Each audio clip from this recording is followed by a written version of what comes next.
William the Conqueror, the first Norman King of England. I was 8 years old when my father died. My life was in danger, and I had to learn to fight. When I invaded England, I was a very brave man. I conquered the whole country and kept it safe from attacks. I was from Normandy, in the north of France, and my father was the Duke of Normandy. When my father died in 1035, the barons of Normandy didn't want me to rule because I was only 8 years old. Many barons wanted to kill me. For 10 years, my life was in danger. Finally, in 1045, I began to rule Normandy with the help of some priests. But a lot of barons were still against me. In 1047, a group of them tried to capture me.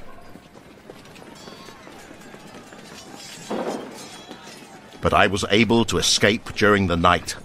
I rode my horse to Poissy to meet King Henry I of France. "A rebellion against me will be the start of a rebellion against you," I said. The king's army helped me to fight. We won a battle against the barons. After that, I fought many other battles. I conquered more land, and I had a big army of soldiers.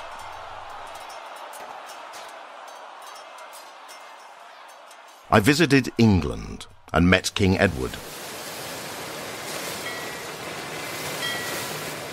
He had a lot of enemies, people who fought against him, and I had a strong army, so I offered him my help.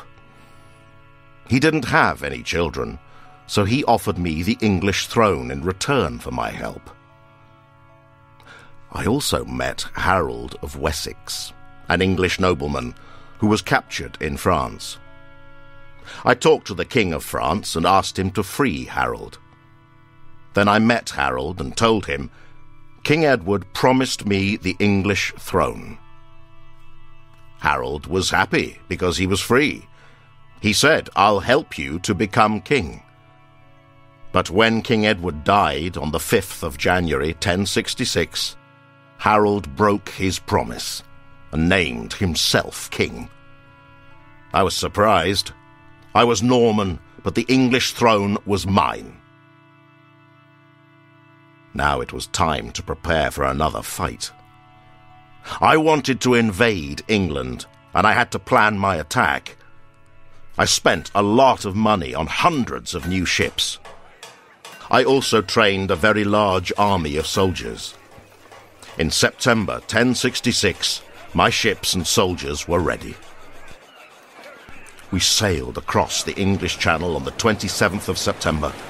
The waves were high, but the winds were blowing in the right direction. It was a very dangerous journey, and we arrived at Pevensey Bay in the south of England on the 28th of September.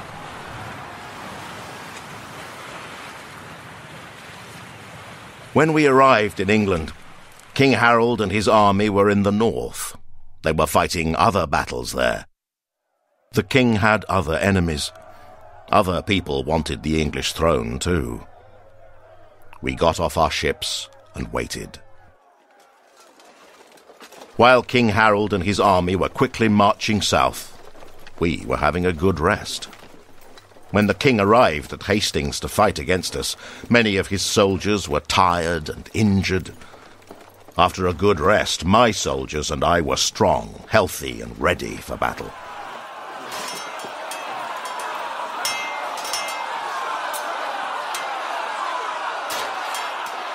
It was the 14th of October, 1066.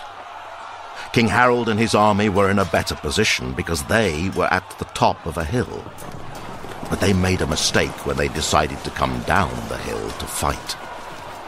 Soon, we were in control, and King Harold was killed. I became the new King of England on the 25th of December, 1066.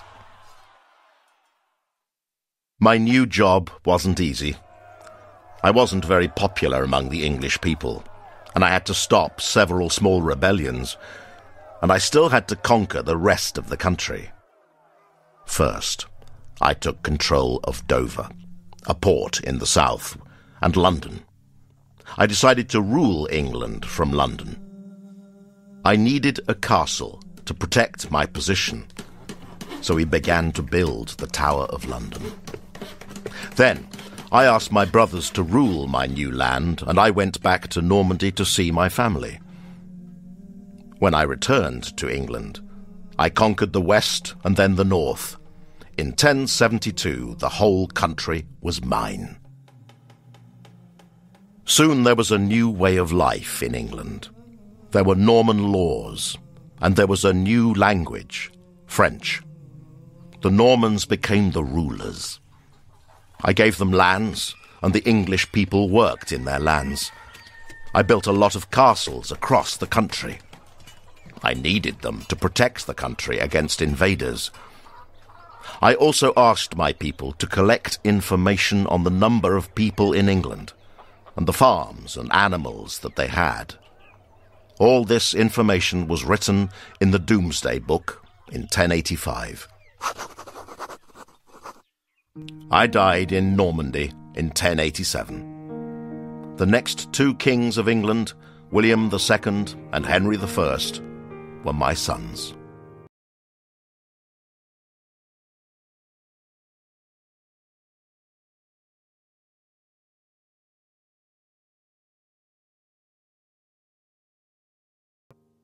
Saladin, the Muslim leader who fought against the Crusaders.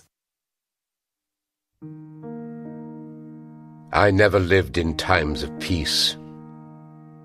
In my land, there were battles during the whole of my life. I became a good soldier and the leader of a large army.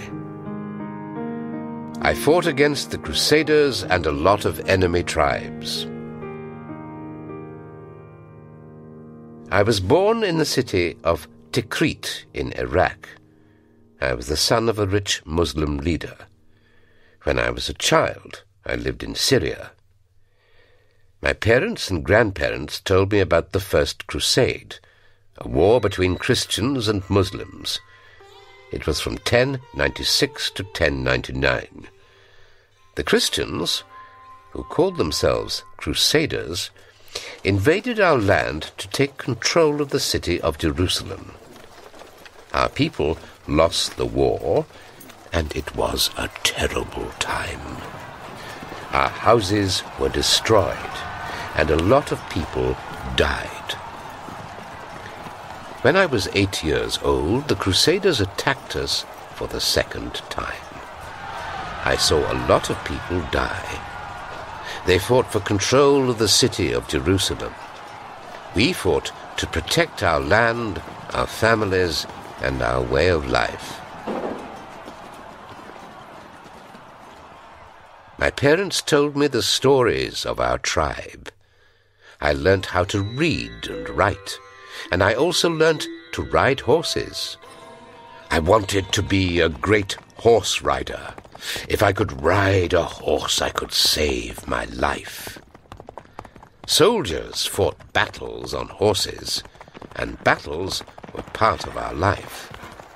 We didn't only fight the Crusaders, we also fought enemy tribes. When I was a young man, I met the oldest men of my tribe. They talked to me about the past. They're thinking about the wrong things, I thought. We have to think about the future. We don't have to talk, we have to fight and attack. I decided to become a good soldier to protect my culture. I also decided to become the leader of the Muslim army against the Crusaders. I needed to meet the strongest soldiers of my time. I went to the city of Damascus, and I joined my uncle's army. His name was Shirkuh, and he was a great leader. I became a good soldier with him. When one day my uncle died at a party, I became the new leader of his army. For the next 15 years, I fought a lot of battles. Some of them were against the Crusaders, others were against enemy tribes. We lost some battles, and we won many others. The battles were hard. We lost many good men, but we also conquered a lot of land. We could never rest because we always had to prepare for new attacks. More men joined my army, and I trained them well. I took control of Egypt, Libya, Palestine, Yemen, Gaza, Damascus, and Syria. I also became a sultan. The Muslim empire grew into a very big empire. I wanted to conquer Jerusalem, to take it from the Crusaders. But the Crusaders were our worst enemy. They were very strong, and they had a very big army.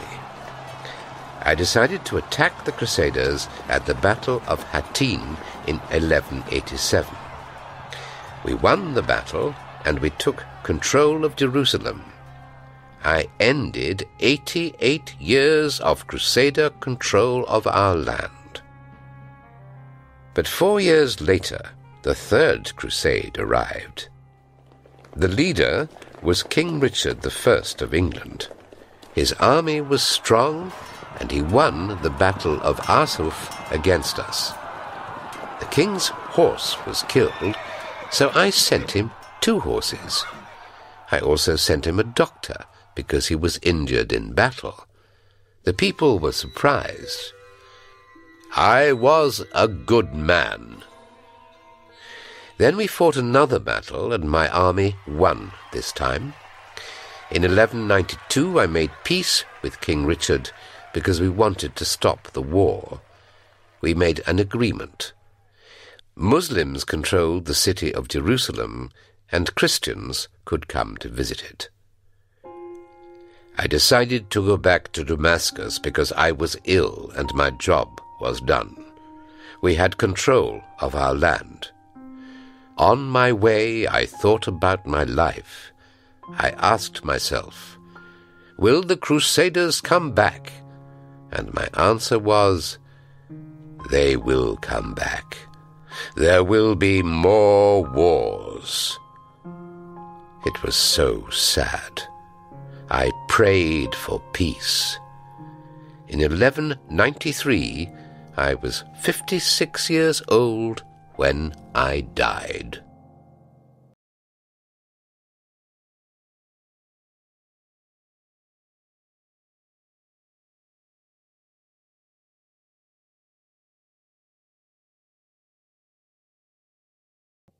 Genghis Khan, the leader of the Mongolian Empire. When I was born, my parents called me Temujin. But later in my life, my tribe changed my name to Genghis Khan. My new name meant universal ruler. It was a good name for a man who conquered so much land. I was born in Asia, around the year 1155. We were a Mongolian tribe, and our life was very hard because we lived in desert land. We were nomads. We moved from place to place to find food and water. We also fought for land and stole animals from other tribes. When I was a child, my father was the leader of our tribe.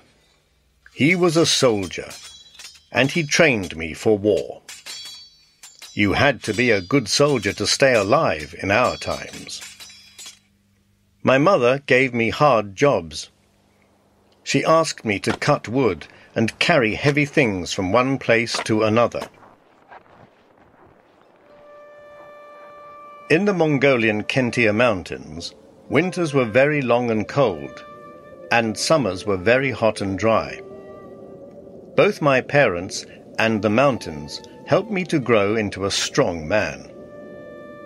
When I was 9 years old, my father took me to the Ongerat tribe to arrange my marriage with a young girl named Borta. On our way back home, We were attacked by the Tartars, an enemy tribe, and my father died. I was very young to become a leader, so my tribe chose another man. Now my family didn't have a tribe. We became very poor, and I tried to help my mother. But our situation was very bad. Things didn't get better when my mother decided to marry a man who had sons. One day, I had a fight with one of my half-brothers, and he died. When I was 16 years old, I married Borta, and our two tribes united. I was a strong soldier, and I wanted to protect my family and my tribe. We hoped for times of peace, but soon we were attacked by the Merkit tribe.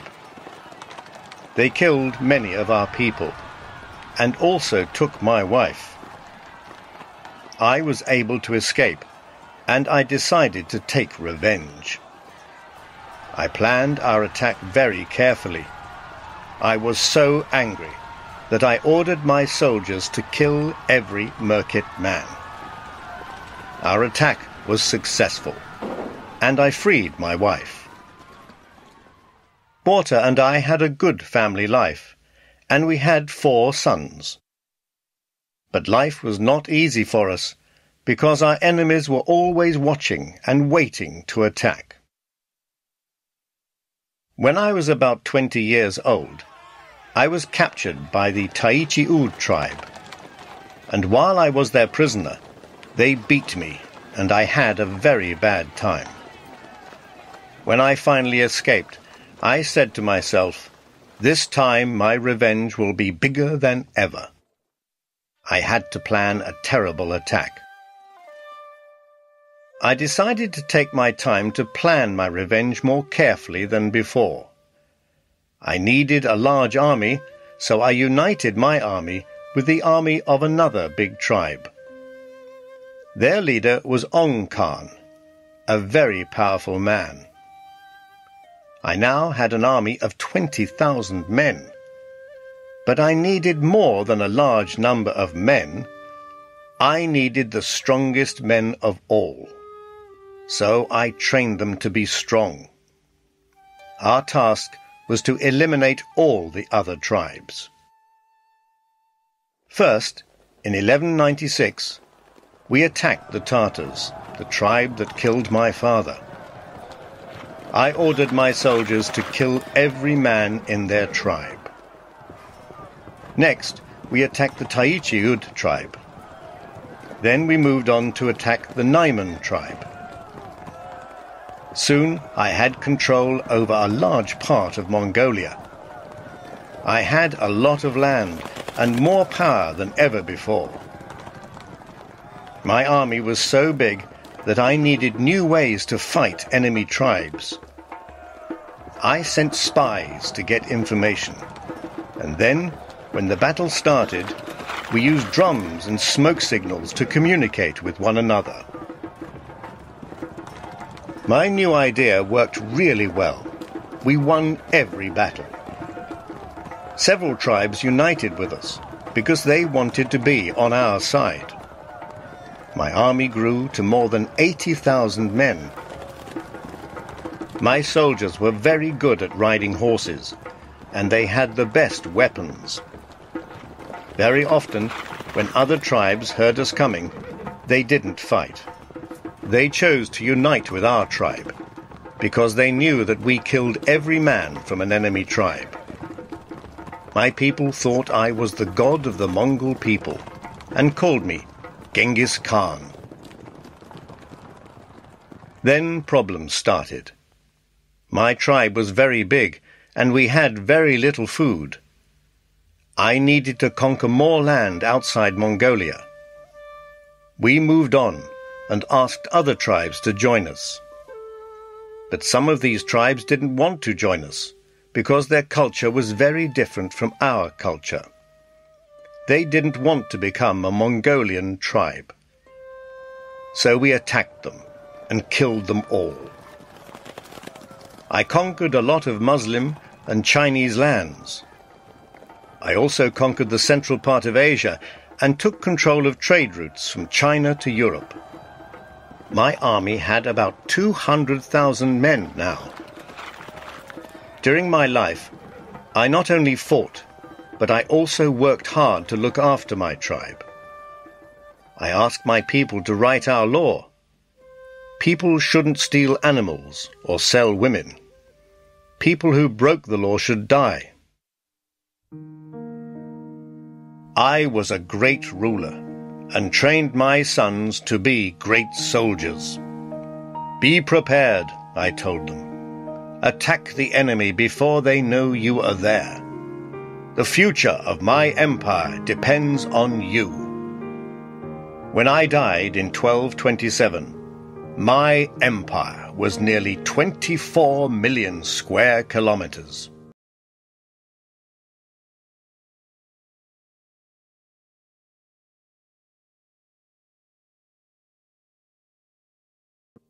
Catherine the Great, the woman who turned Russia into an empire. I was not Russian. I did not speak Russian, and I did not belong to the Russian Orthodox Church. I also had the wrong name, but I became the Empress of Russia and ruled the country for more than 30 years. I was called Sophia Friederica Augusta when I was born in 1729. I was 16 years old when I got married to my cousin, Peter, the heir to the Russian throne.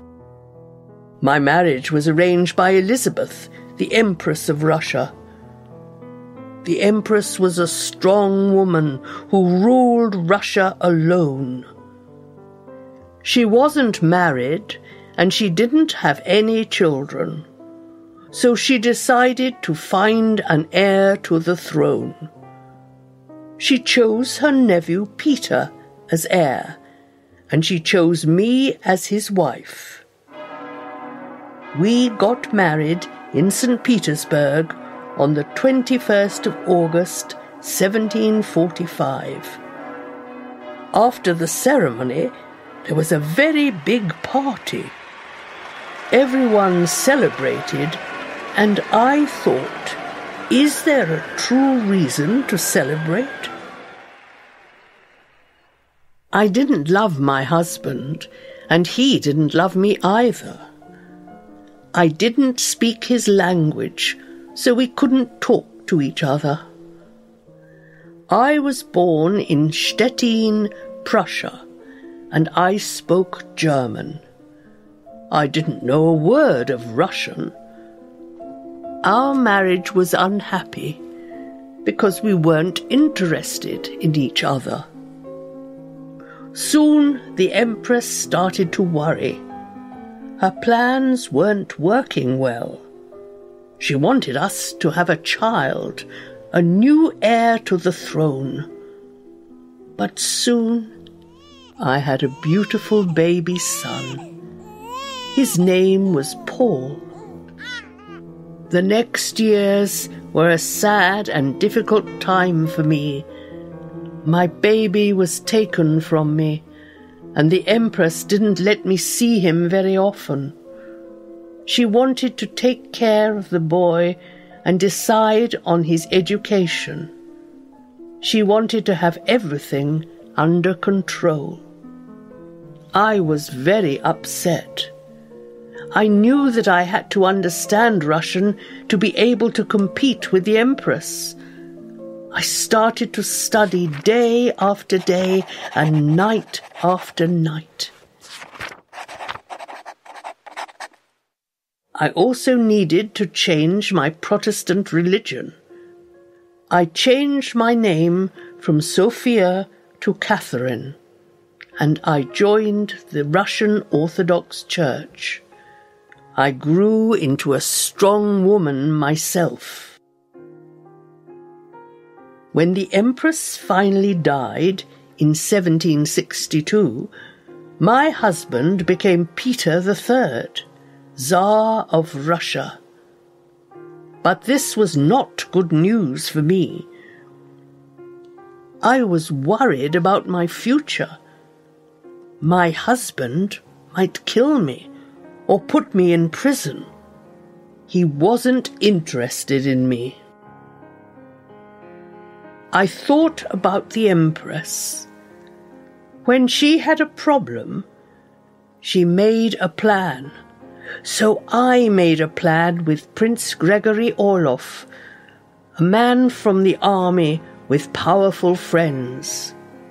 Soon Orloff and his men put my husband in prison and then killed him. I lied to the people.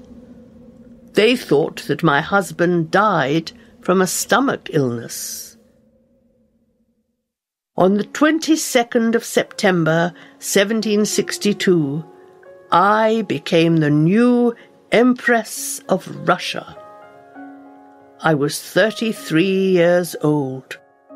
I was a young woman with a lot of power.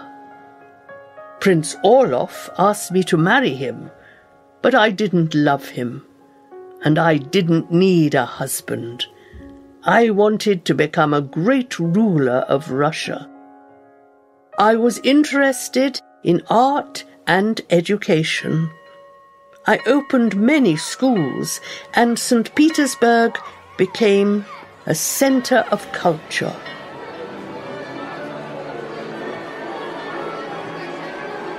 I was able to solve every problem I had.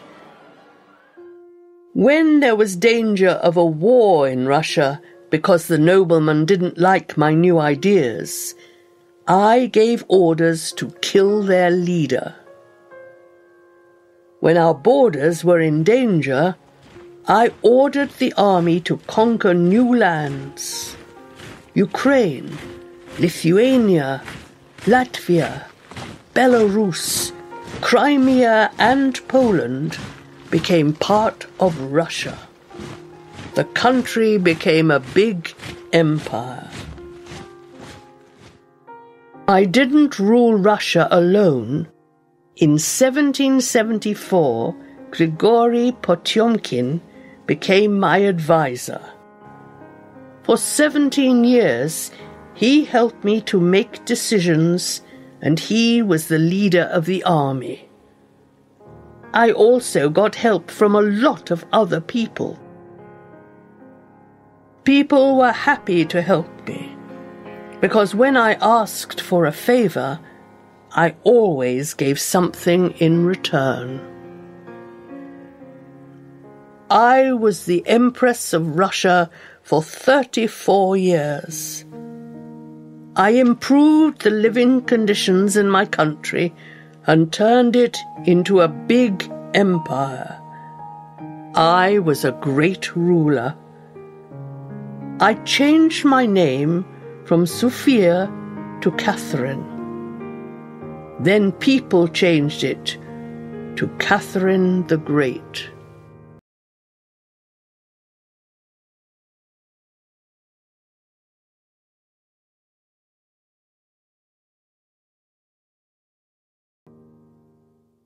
Abraham Lincoln, the United States President who stopped slavery. I was born in a one-room house and had very little education as a child. To educate myself, I read the life of George Washington, the Bible, and plays by Shakespeare. I became President of the USA and freed more than 3 million slaves. I lived with my parents on a farm in the state of Kentucky. Our house was a small cabin with one room. My parents had little education, but taught me some of the most important things in life. Respect and justice were always valued in my house. I was a child when I learnt that life was hard. I worked on my father's farm in both good and bad weather. When I was 9 years old, my mother became ill and died. Soon, my father began to have problems with the farm because he couldn't compete with the other farmers in the area. They owned slaves who worked for them, but my father did not. He thought that it was wrong to own slaves and that every man should be free. My father decided to start a new life, and he got married to Sarah Bush Johnston. It was the start of a new life for me, too. I became closer to Sarah than to my father. She was kind to me, and she became a good stepmother. When I was a young man, I decided to find a job. I went on a boat down the Sangamon River, and I got a job in New Salem in Illinois. My job was to take things down the river to New Orleans and sell them there. This was a great experience. I learned to communicate with people. Then the Black Hawk War started. It was a war against the Indians, and I joined the army. This was another important experience in my life. There must be a better way of solving problems, I thought. After the war, I decided to educate myself. I read The Life of George Washington, the Bible, and plays by Shakespeare. I was interested in the law and politics, and these books helped me develop my ideas. I also opened a shop in New Salem because I needed to make some money while I studied. When I became a lawyer in 1837, I stopped working in the store, and I started an office with William Herndon, a lawyer who was against slavery. I thought that the only way to stop slavery was with political action, so I decided to begin my political career. I began to work for the Illinois state legislature. In a legislature, laws are decided. I thought that life should be fair for everyone, and it was necessary to have the right laws. When I became leader of the Illinois Whig Party, I began to explain my views in public. I said that I wanted a government of the people, for the people, and by the people. I also said that slavery was not fair. A lot of people didn't share my views. One of them was my fiancé's father, Mr. Todd. He was a rich man who had a lot of slaves. However, Mary and I got married and later had 4 sons. In 1846, I was elected to the United States Congress. In Congress, people make the country's laws. In 1847, I started work as a lawyer again. It was a useful time because I talked to a lot of people and I learned about their problems. Then, in 1856, I joined the Republican Party and became its leader until, in 1860, I won an election and became president. It wasn't easy. When I became president, 7 southern states decided to form a new country, the Confederate States of America. The people who lived in these states had slaves. They didn't want me as president because I wanted to stop slavery. On the 12th of April, 1861, I declared war. I wanted to join the North with the South into one country again, and the American Civil War began. It was a sad time for all of us. 2 years later, I declared that more than 3 million people were free from slavery. Now, white people had to pay black people for their work. Many of them didn't want to pay them, but they had to respect the law. In 1864, I started my second term as President of the United States. The war continued until the 9th of April, 1865. We paid a terrible price for the war. 600,000 Americans died, and the war also cost my life. One day, I was at the theater with my wife when I was shot and killed by John Wilkes Booth. He ended my presidency, but he did not end my cause. I died, but the country was one country again, and slaves were already free.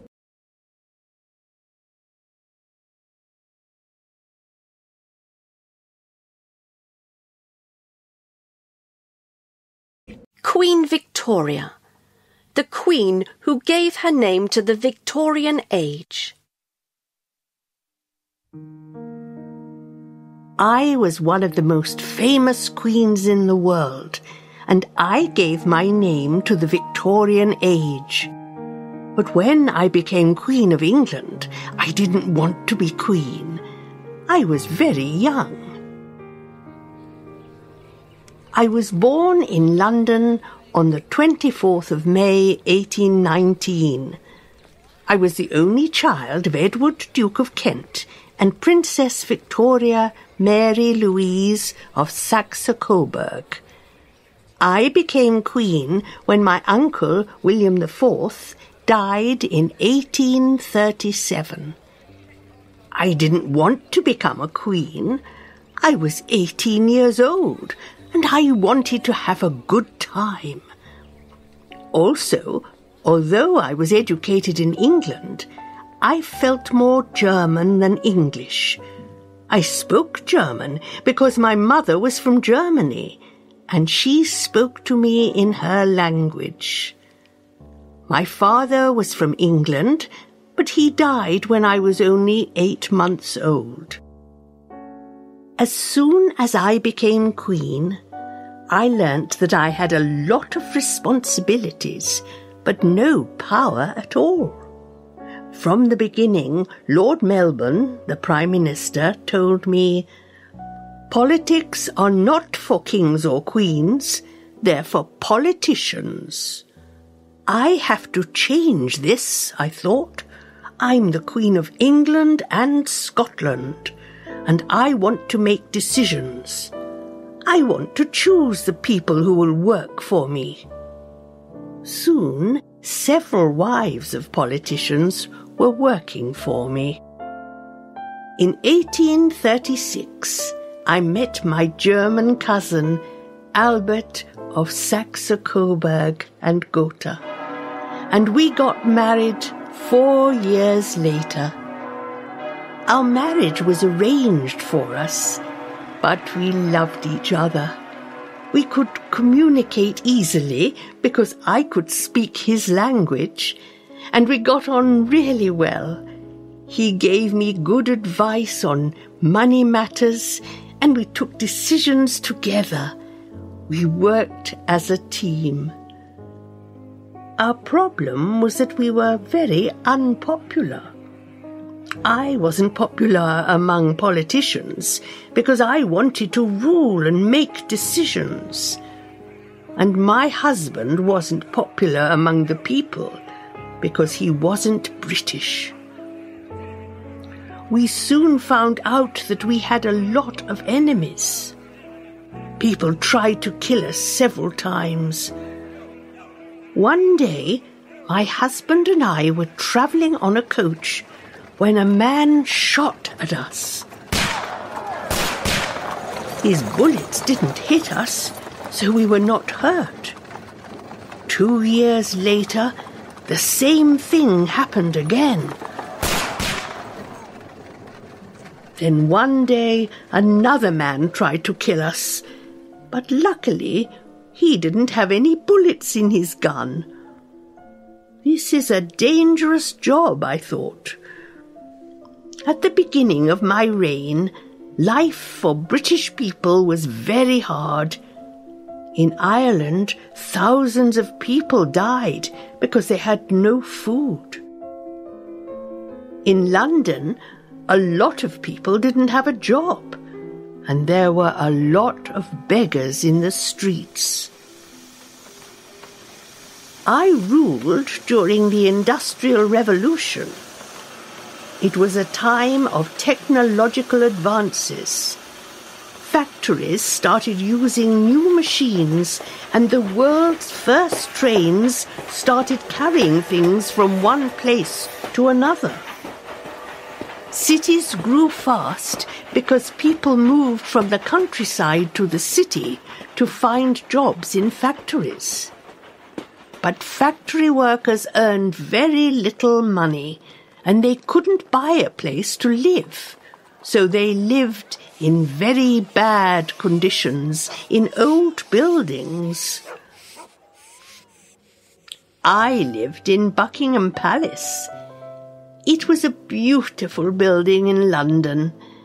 I enjoyed a happy family life with my husband and our 9 children, 5 daughters and 4 sons. But our palace wasn't only a home. It was an important meeting place too. Many kings and leaders from other countries came to visit us. They liked the beautiful building and the paintings on its walls. Another important building in my time was Crystal Palace. It was in London too. It was a very large building made of glass.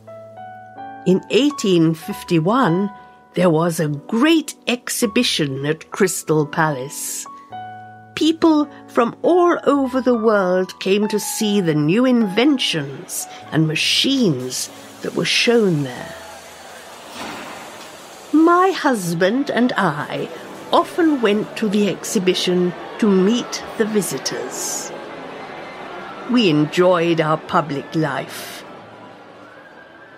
But one day, in 1861, when I was 42 years old, Albert became ill and soon died.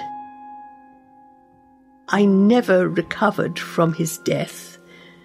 I was the mother of 9 children and the ruler of a big country. I had a lot of responsibilities. My servants, the people who worked for me, and government officials tried to help me, but life was very difficult. I decided to stop my public life. During my reign, Britain became the most powerful country in the world. The British Empire grew and became the biggest empire in history. It included India, Australia, Canada, and South Africa. There was much more trade. There were more jobs for the people, and living conditions were better for everyone. I never visited any of the colonies of the British Empire, but I travelled to Scotland several times. I had a friend there, and I liked to talk about my problems with him. His name was John Brown. People didn't like my visits to Scotland because they thought that I spent too much time there. I knew that I wasn't a popular queen. I also knew that my visits to Scotland were not helping me to become popular. But one day, when I was coming back from one of my visits, a man tried to kill me. To my surprise, people were sorry for me. I became a popular queen, and later, when the country celebrated my reign of 50 and then 60 years, people were very happy and showed a lot of respect for me. I kept a diary during my life. I wrote about 2,500 words a day. My notes helped me to think and make the right decisions.